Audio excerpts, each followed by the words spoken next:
Le 16 octobre 2020, Samuel Paty, professeur d'histoire-géographie dans un collège des Yvelines, est assassiné, puis décapité, à quelques rues de là où il travaillait, par un jeune homme de 18 ans, Abdullah Anzarov. Alors, pourquoi Samuel fut-il tué? Pourquoi? Une victime de plus du terrorisme gratuit. Après tout, il n'était pas la cible principale des islamistes.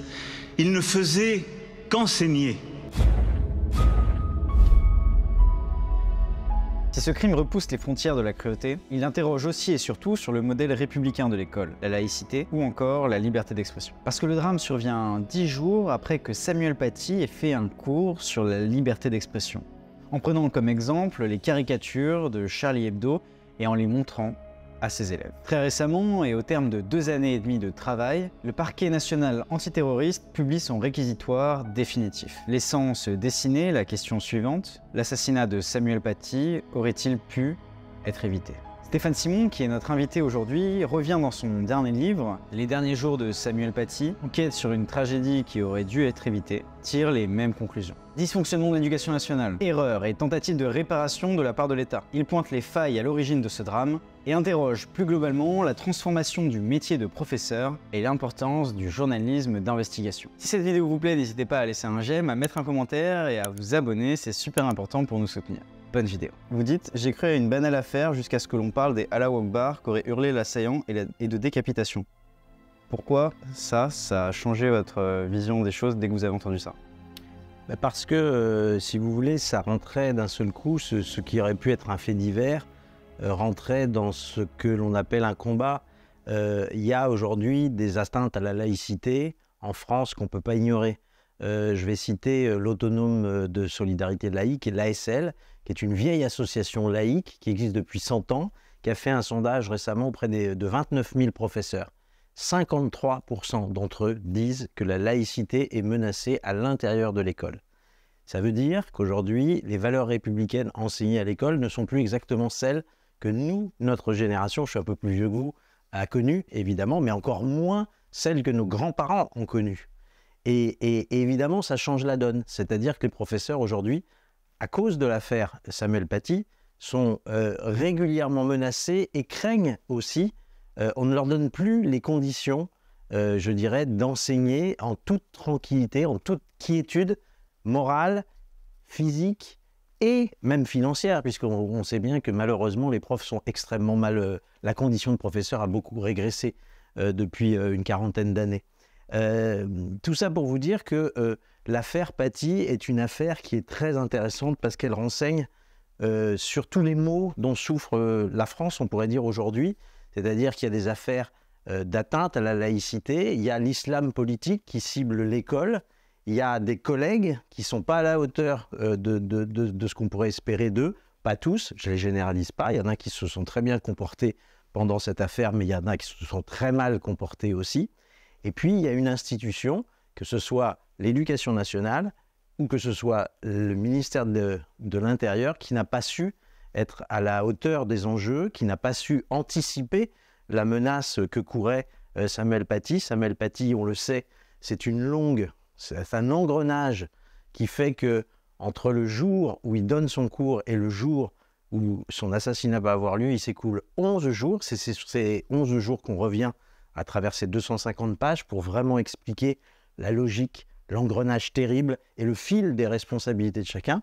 Et on s'aperçoit qu'en fait, à travers cette affaire, il y a beaucoup de choses à raconter, il y a beaucoup de choses à dire en arrière-plan sur nos institutions et qu'on doit continuer à méditer sur la mort de Samuel Paty, ce qui l'a rendu possible.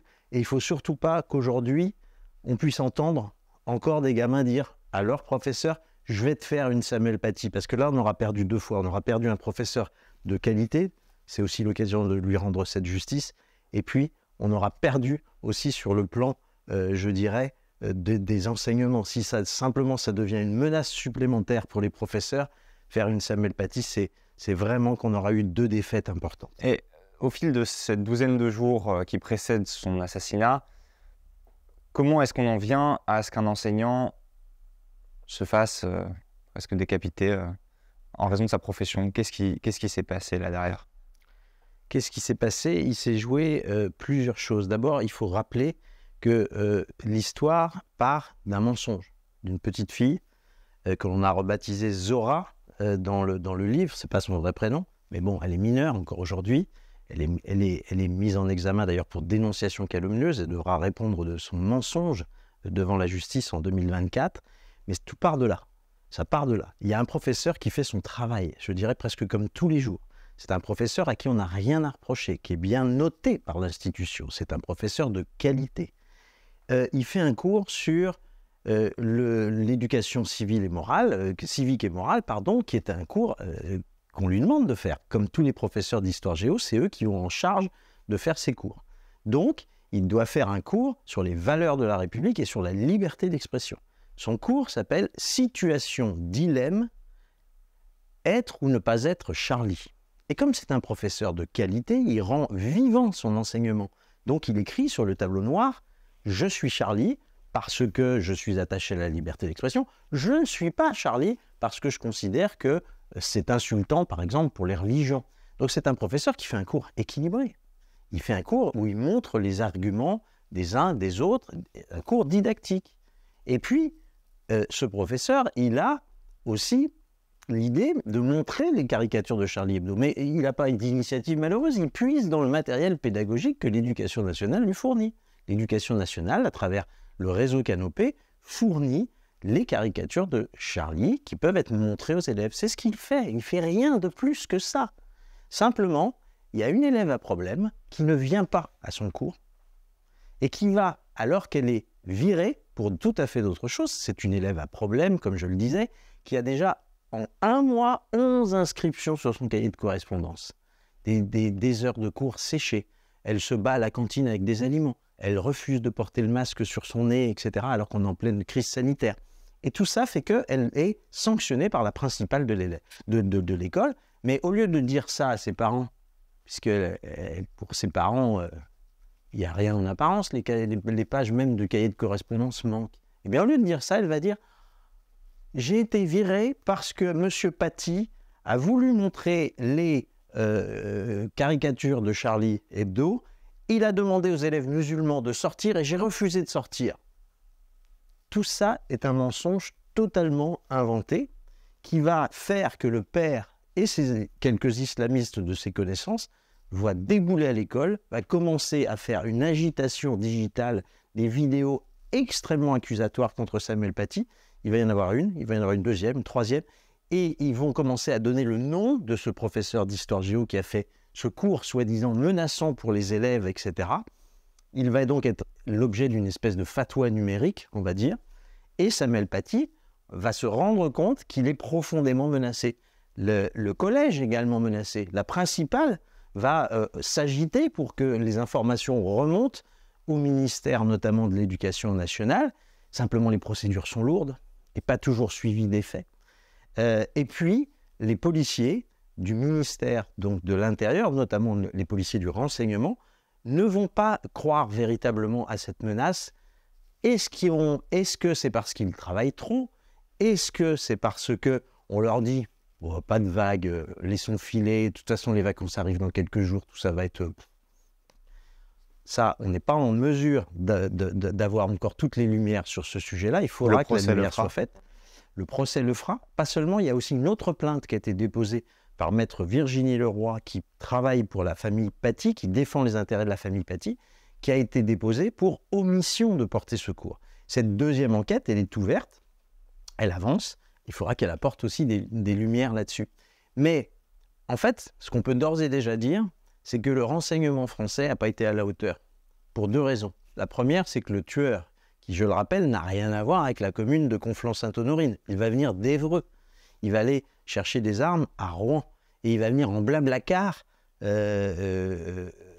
Conflans-Sainte-Honorine. C'est une espèce de pied nickelé du djihad. Ce pied nickelé-là, il est candidat au djihad depuis un petit moment. Il a fait l'objet de nombreux signalements sur la plateforme Pharos. Y compris les jours avant. Exactement. 4 jours avant, le week-end d'avant, il fait encore l'objet de 4 signalements sur la plateforme Pharos qui est censée être traitée par des policiers. Là encore, qu'est-ce qui se passe pour que ce ne soit pas traité, pour qu'on ne cible pas comme un danger extrêmement précis cet homme? Il faudra qu'on l'explique. Certains ont dit qu'il n'y a pas assez de policiers pour dépioter les signalements de Pharos. Ils étaient 20 d'ailleurs au moment des faits, ils seraient 40 aujourd'hui. Mais est-ce que c'est suffisant? C'est encore autre chose.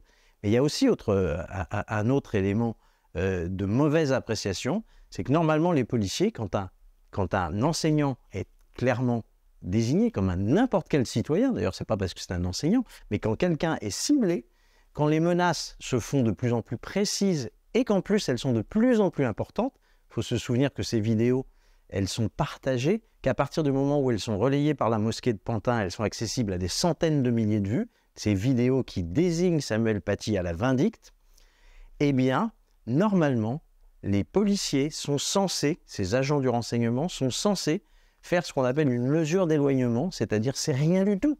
Ça ne demande aucun formalisme. Il n'y a même pas besoin de remplir un papier, rien. Il suffit d'appeler l'enseignant, lui dire « Monsieur, mettez-vous au vert. On sait que vous êtes menacé, débrouillez-vous, partez quelques jours, prenez des vacances, etc. » Ça, c'est une mesure qui aurait pu être prise de façon extrêmement simple, encore une fois. Ça n'a pas été envisagé. De même qu'il n'a pas été envisagé de protéger policièrement Samuel Paty.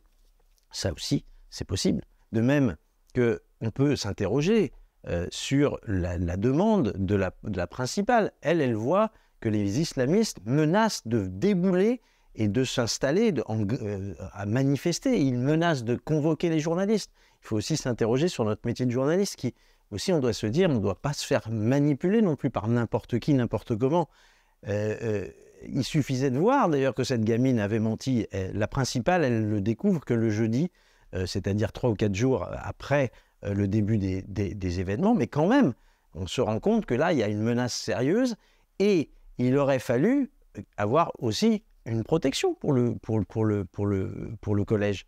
Eh bien, elle a juste eu droit à une patrouille de la police municipale qui passe de façon aléatoire. C'est-à-dire qu'il n'y a pas de protection devant le collège, il n'y a rien du tout. Le jour du meurtre, il y a le meurtrier, Abdullah Kanzorov, eh bien, il arrive à 14h. Il va assassiner Samuel Paty à 17h. Il s'écoule 3 heures où il est devant, où il discute avec les élèves, il dit « Où est-ce que c'est qui Samuel Paty? Est-ce que vous pouvez me le désigner ?» Il distribue des billets pour qu'on lui pointe du doigt qui est Samuel Paty, et il va commettre son forfait. Il ne se passe rien.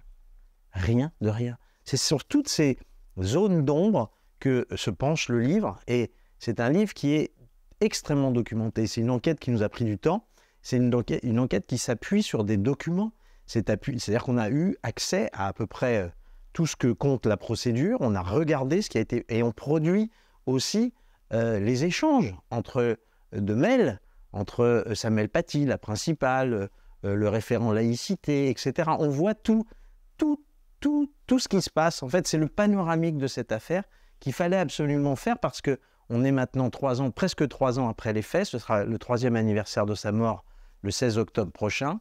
3 ans après les faits, il fallait qu'on montre vraiment, qu'on décortique, que l'on pose de façon clinique la chronologie de ce qui est arrivé pour qu'on comprenne et que ça serve collectivement, quoi, que ce travail-là permette à chacun de s'interroger aussi sur son comportement.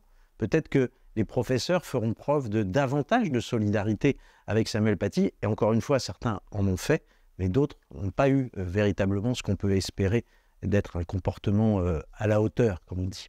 Est-ce qu'aujourd'hui, il y a un avant et un après Samuel Paty? Est-ce que, d'un point de vue des autorités, il y a plus de renforcement? Et pareil, d'un autre point de vue, du côté des professeurs, est-ce qu'il y a une plus grande peur de traiter de ces sujets-là?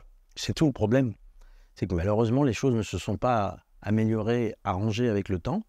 Les professeurs aujourd'hui sont 51% à vouloir quitter leur job, ce qui est un chiffre jamais atteint. Oui, est-ce que c'est lié à cette question-là? C'est lié, pas seulement à la ministre Paty, pas seulement, mais c'est lié aux conditions d'exercice de leur travail. Je disais, ils sont 53% à dire que la laïcité aujourd'hui est menacée au sein de l'école. Ils sont 55% à dire que leurs conditions de travail ne sont pas bonnes. Et ils sont 51%, c'est-à-dire un prof sur 2 aujourd'hui a envie de quitter son job.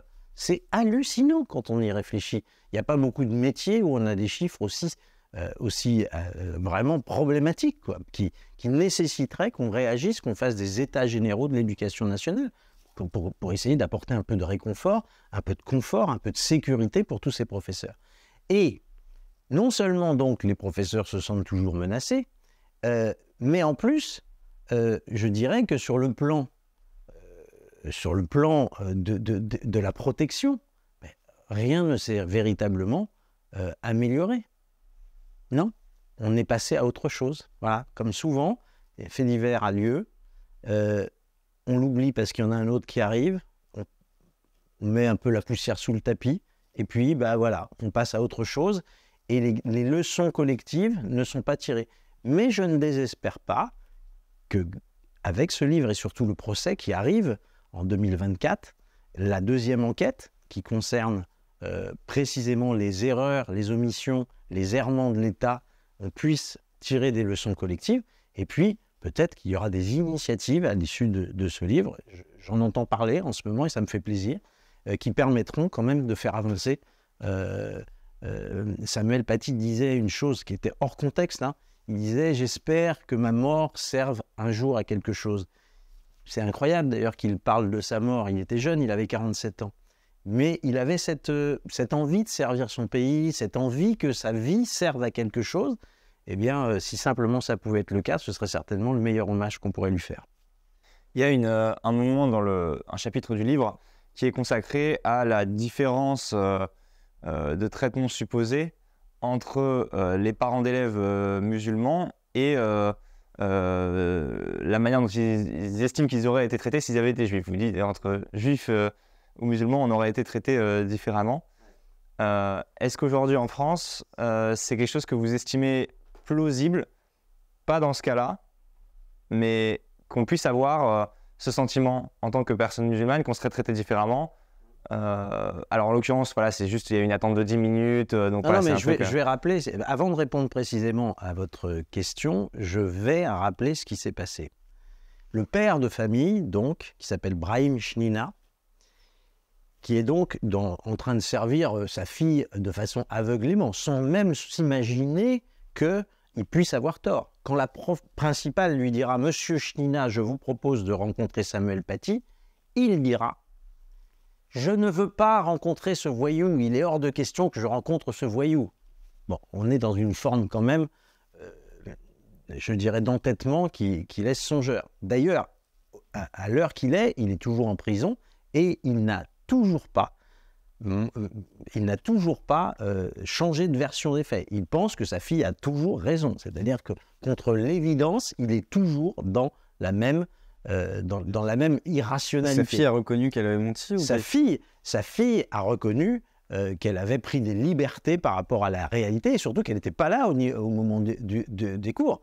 Et la mère également a signalé qu'effectivement, elle savait que sa fille n'était pas là au moment des cours. Donc il y a chez lui une volonté complètement irrationnelle de maintenir je dirais, sa version des faits complètement dingue. Et donc, quand il arrive pour demander des explications à la principale et pour réclamer la démission, parce qu'il réclame la démission de Samuel Paty, quand il arrive, la principale fait remarquer qu'il n'y a pas de rendez-vous à son assistante. Et donc, elle dit qu'ils attendent, je vais les recevoir. Elle est déjà extrêmement sympa. Moi, j'ai souvenir de mes parents, professeurs, quand ils voyaient débouler des gens un peu énervés, ils prenaient comme précaution de les faire un peu redescendre, et puis on les voyait tranquillement après la prise d'un rendez-vous. En tout cas, on ne gérait pas à chaud une histoire comme ça. Donc là, la principale, elle est quand même extrêmement souple, je dirais presque un peu trop, pour dire, voilà, je vais les recevoir. Bon, elle ne veut pas de vague non plus. Elle, d'ailleurs, c'est assez légitime. Elle est là pour que la paix soit au sein du collège. Donc, le père de famille qui est venu avec quelqu'un qu'on ne connaît pas, qui va se présenter comme étant le représentant des imams de France, qui est totalement mythomane, en fait, en vérité, puisque c'est un militant islamiste, mais qui est connu comme le loup blanc des services de police, puisque depuis les années 80, il est de tous les combats dans la sphère islamiste. Il est au sein du comité du Cheikh Yassine, il a fait la campagne de Dieudonné, il s'est attaqué à l'imam Chalgouni, le traitant d'imam des Juifs, il s'en est pris à Manuel Valls. Enfin, vous voyez, c'est un personnage extrêmement connu et lourd. Et donc, ils vont attendre une petite demi-heure sur le parking, qui est juste en face de l'école avant d'être reçus. Ils vont être reçus. Et au moment où ils arrivent dans le bureau de la principale, la première des choses que Brahim Snina et Sefrioui disent, c'est si on avait été juif, vous nous auriez reçus immédiatement, on aurait été traités différemment. Quand vous entendez des gens qui parlent comme ça, moi je pense qu'il faut leur faire remarquer que ce sont des propos qui ne sont absolument pas supportables. Voilà, ça c'est la première chose. Ça n'a pas été le cas, mais peu importe. Moi je ne suis pas là pour donner des leçons de comportement aux uns et aux autres. Pour revenir à votre question, est-ce que il y a des différences de traitement entre les élèves musulmans et les élèves d'autres confessions? Moi, au sein de l'enceinte républicaine, je ne pense pas. Je ne pense pas que l'école soit différente suivant que l'on est élève d'origine musulmane, je dirais, ou d'une autre confession, pas d'origine, mais de confession musulmane ou de confession juive ou de confession catholique, protestante ou autre. Je ne crois pas que l'école laïque, libre, celle à laquelle je crois, en tout cas celle qui porte les valeurs républicaines, on prend les petits élèves d'où qu'ils viennent.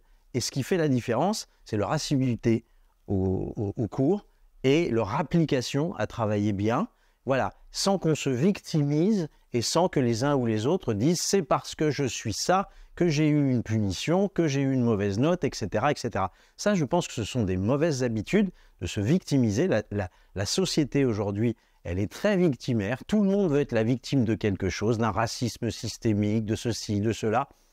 Quand on y regarde de plus près, c'est souvent beaucoup plus simple, les explications. Voilà. Donc je ne pense pas qu'à l'intérieur de l'école républicaine, il y ait une discrimination de certains élèves par rapport à d'autres. Je n'y crois pas. En revanche, je ne dis pas que ça ne peut pas exister de temps à autre.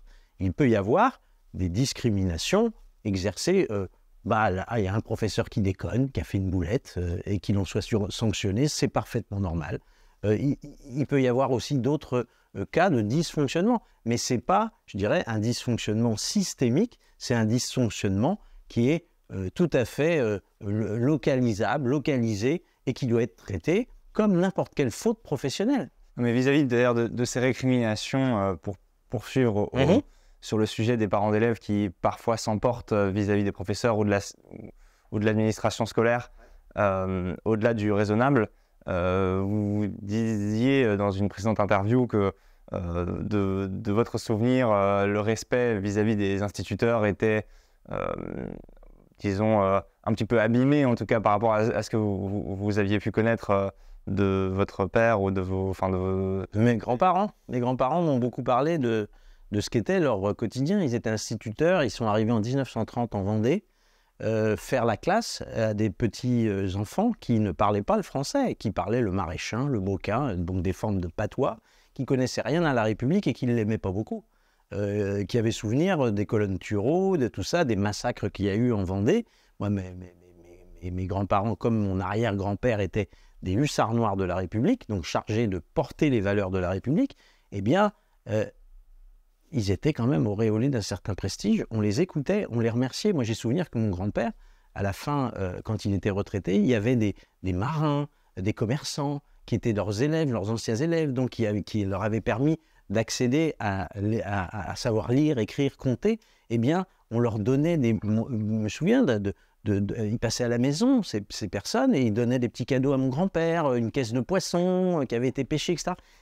Et moi, j'ai grandi dans cette image de l'instituteur ou de professeur respecté, et avec qui on avait une certaine reconnaissance, forcément. Donc moi, j'étais fabriqué par ce logiciel. Je sais ce que je dois aux professeurs, encore une fois. Et c'est plus le cas aujourd'hui, malheureusement. Les professeurs sont moins respectés aujourd'hui, beaucoup moins.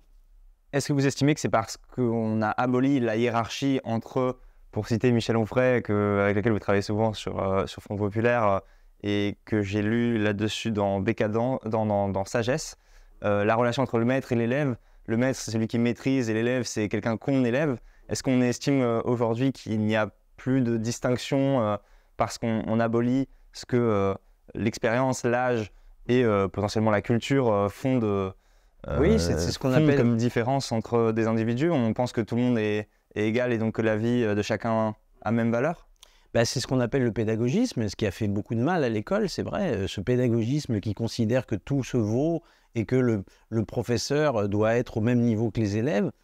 pardon, ça ne paye pas, on voit bien. L'éducation nationale qui a eu ce modèle-là en tête depuis une vingtaine, une trentaine d'années, on voit bien que ça nous fait régresser dans les classements internationaux. Le niveau a baissé, c'est pas moi qui le dis, ce sont les classements internationaux qui caractérisent l'école française. Que ce soit...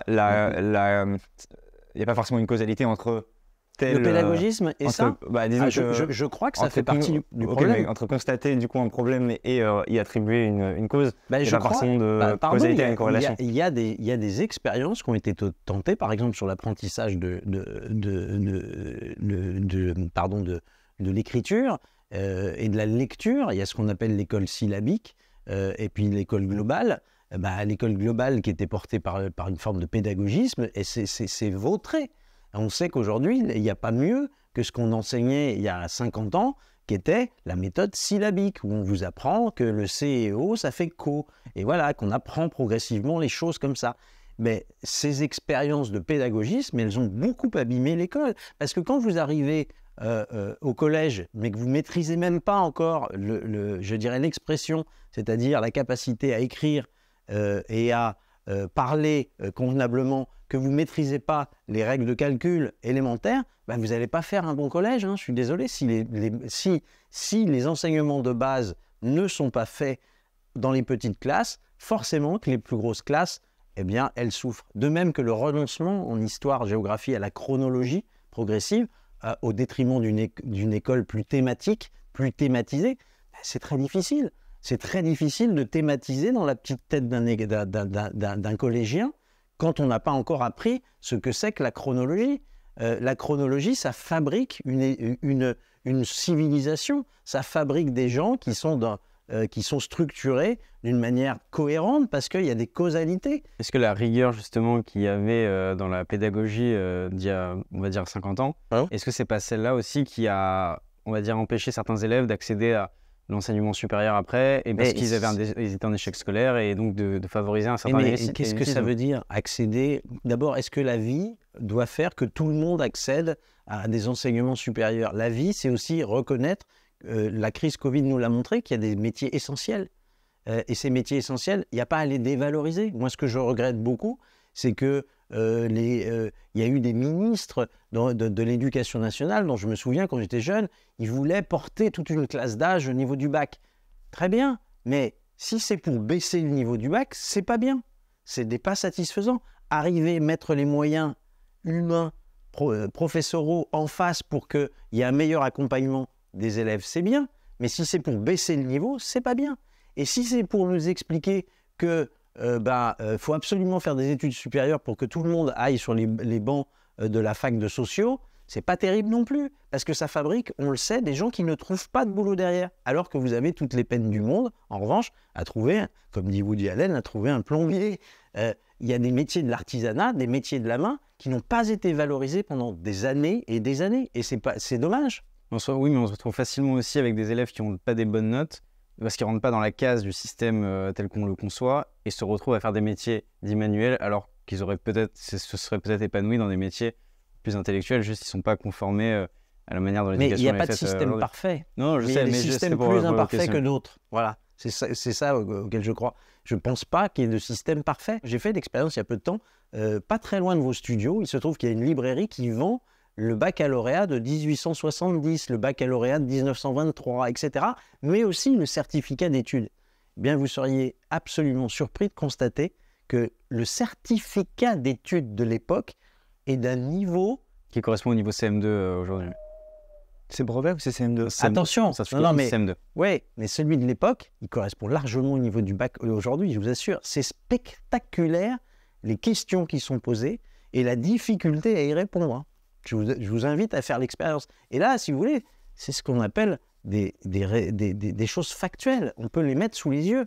Le niveau d'un élève du certificat d'études de l'époque... Mais peu d'élèves accéder après à d'autres études, justement. C'est ce que je disais. À quoi sert de faire des études supérieures si c'est pour arriver dans une impasse? Ce qui compte, c'est la satisfaction professionnelle de chacun. Que chacun trouve un métier valorisé par la société et pas les métiers. Et ça, c'est formidable d'ailleurs, ça me fait penser à une anecdote.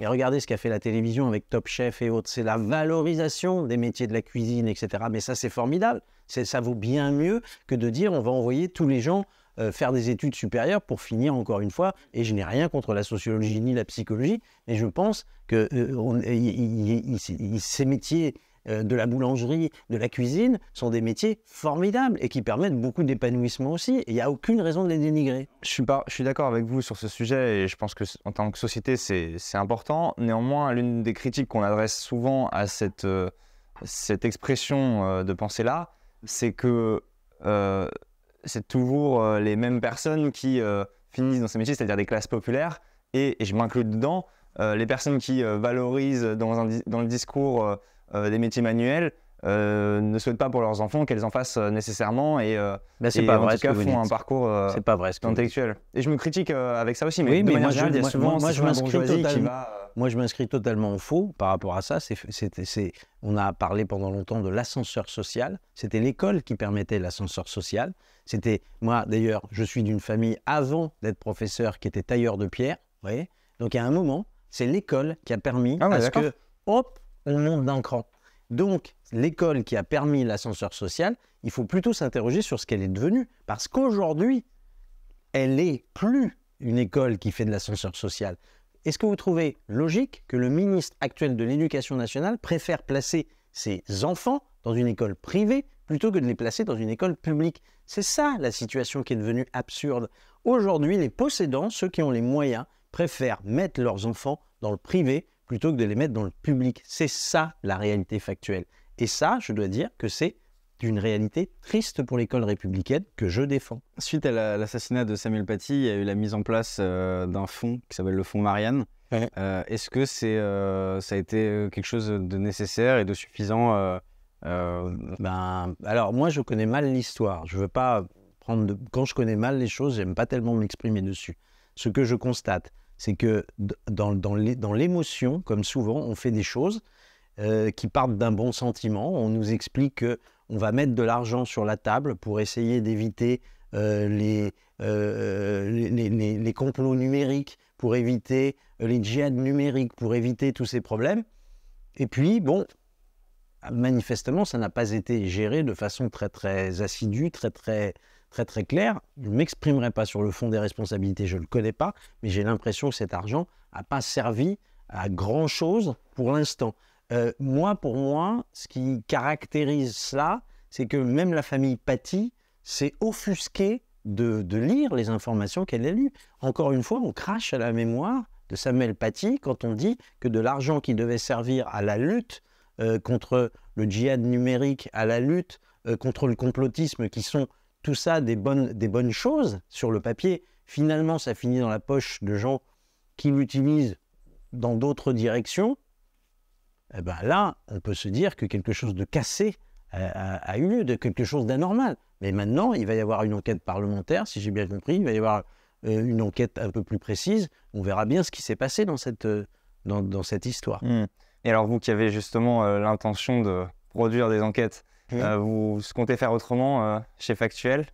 Je ne sais pas si on fera autrement. Ce qui est certain, c'est que, on ne le sait pas, mais moi j'ai en plus de l'intérêt porté au dernier jour de Samuel Paty, à ces pages d'enquête, il se trouve qu'il y a 30 ans, j'ai commencé dans le journalisme, au service information générale, avec Dominique Rizet en face de moi, qui m'a partagé son carnet d'adresses. Il m'a expliqué sa vision du journalisme, qui n'était pas exactement celle que j'avais entendue à l'école de journalisme, mais peu importe. Il avait une vision singulière qui était de dire n'attends jamais que l'on te donne une dépêche de l'AFP. D'abord, c'est chiant de bâtonner les dépêches de l'AFP, de reprendre l'information que tout le monde a. Travaille ton carnet d'adresses, travaille auprès des enquêteurs, travaille auprès des magistrats, des avocats, etc., pour porter des informations qui ne sont pas connues du public. C'est ça la noblesse de notre métier, c'est d'aller chercher là où les autres journalistes ne cherchent pas. Ce qui m'intéresse, c'est qu'on puisse sortir de l'information, qu'on puisse montrer qu'il y avait un oubli. Tiens, pareil, dans l'histoire de Samuel Paty, il y avait un oubli. Personne n'avait fait la chronologie de ces jours de façon extrêmement précise. Et personne n'avait offert un panoramique comme ça des responsabilités dans cette affaire. Je crois que ce travail-là, c'est ce que permettra Factuel aussi, c'est-à-dire on ne cherche pas à faire des petits articles et puis de les renouveler toutes les 10 minutes. C'est ça le problème, je crois, aussi de la presse aujourd'hui, c'est qu'elle surproduit des contenus qui ne sont pas très qualitatifs, puisque ce sont les mêmes que l'on voit sur l'Express.fr, sur le Figaro.fr ou quoi ou qu'est-ce. Je ne veux désigner personne en particulier, mais on voit souvent les mêmes informations. Donc on a l'impression que finalement, quelle est l'utilité de regarder l'Express.fr ou de regarder Libération.fr s'ils ont les mêmes informations? Une seule suffit. L'axe est différent sur aussi les journaux dans les l'axe est différent, oui, mais du coup c'est de l'axe idéologique. Est-ce que c'est intéressant l'idéologie? Il y aura zéro idéologie dans Factuel? Factuel ne veut pas être un média idéologique. Moi, ce que je ne comprends pas, c'est qu'on me fait parfois le procès de dire vous allez créer un Mediapart de droite. D'abord, c'est mal me connaître pour m'étiqueter comme étant de droite. Voilà, ça c'est vraiment mal me connaître, mal connaître mes origines, mal connaître ma famille de pensée, etc. Ça, c'est la première approximation. La deuxième approximation, c'est que quand je veux faire un média politique, je le dis, quand on a lancé Front Populaire avec Michel Onfray, parce qu'il n'y avait pas de médias souverainistes en France, or le souverainisme est une idée importante et qu'il fallait qu'il y ait un média souverainiste en face qui aide à penser la souveraineté, là, il est question d'apporter de l'information que la presse n'apporte pas. Donc la première des choses à Factuel, que l'on peut commencer à aider aujourd'hui à constituer ces équipes. Alors, on a ouvert un site qui est le premier, la V0 du site, si vous voulez, la première version du site, qui est un site où on souscrit, on pré-souscrit, entre guillemets, mais le site va vraiment ouvrir le 10 mai. La première question que l'on pose dans les conférences de rédaction, c'est elle a été écrite quelque part cette information ou pas? Voilà. Si elle a été vue déjà, elle n'a pas besoin d'être répétée. Nous voulons faire de l'information originale. Voilà. Et puis, aussi, il y a un problème, c'est que vous le savez bien, il y a une énorme crise de confiance aujourd'hui des Français avec leurs médias. La plupart, 75% des Français, bon sang c'est un gros chiffre, 75% des Français disent qu'ils n'ont plus confiance en leurs médias. Le média qui crée encore le plus de confiance, c'est la radio. Eh bien, c'est pas acceptable. On ne peut pas rester dans cette situation-là, les bras croisés. Non, il faut se poser des questions sur la production de l'information. Il faut valoriser les médias indépendants. C'est pour ça que je félicite le Crayon et je suis très content d'être là. Il faut valoriser les médias indépendants qui n'appartiennent pas à des groupes qui font du business autrement. Moi, je suis toujours gêné quand je vois que des grands possédants, des grands milliardaires se servent des médias et de l'influence qu'exercent ces médias pour récupérer des marchés publics. Ça, je ne trouve pas ça acceptable. Et je trouve que les Américains, de ce point de vue-là, ont raison de penser l'indépendance de l'information différemment. Et il faut donc se poser des questions sur l'indépendance de l'information et il faut enrichir l'offre. J'ai eu la chance, il y a 30 ans, de commencer dans le journalisme. Et moi, je pouvais aller en banlieue, j'avais aucun problème pour aller en banlieue. Aujourd'hui, c'est très difficile. Je dis la banlieue, mais c'est dans de tas d'autres situations. Il y a une espèce de défiance vis-à-vis du journaliste. On n'a pas envie de le voir débarquer. C'est pas normal. Il faut recréer du lien entre la population et les journalistes. On rappelle votre livre qui est sorti chez Plomb, Les derniers jours de Samuel Paty. Cette enquête, merci de nous l'avoir présentée. Avec plaisir. On vous invite à la découvrir et à nous dire aussi en commentaire ce que vous avez pensé de cet entretien, des sujets qui ont été abordés, de lignes éditoriales, de médias, de cette affaire d'islamisme, d'éducation. Et à vous abonner à la chaîne si ce n'est pas encore fait parce que c'est important pour notre référencement et pour nous soutenir. Et on se dit à très bientôt. Merci.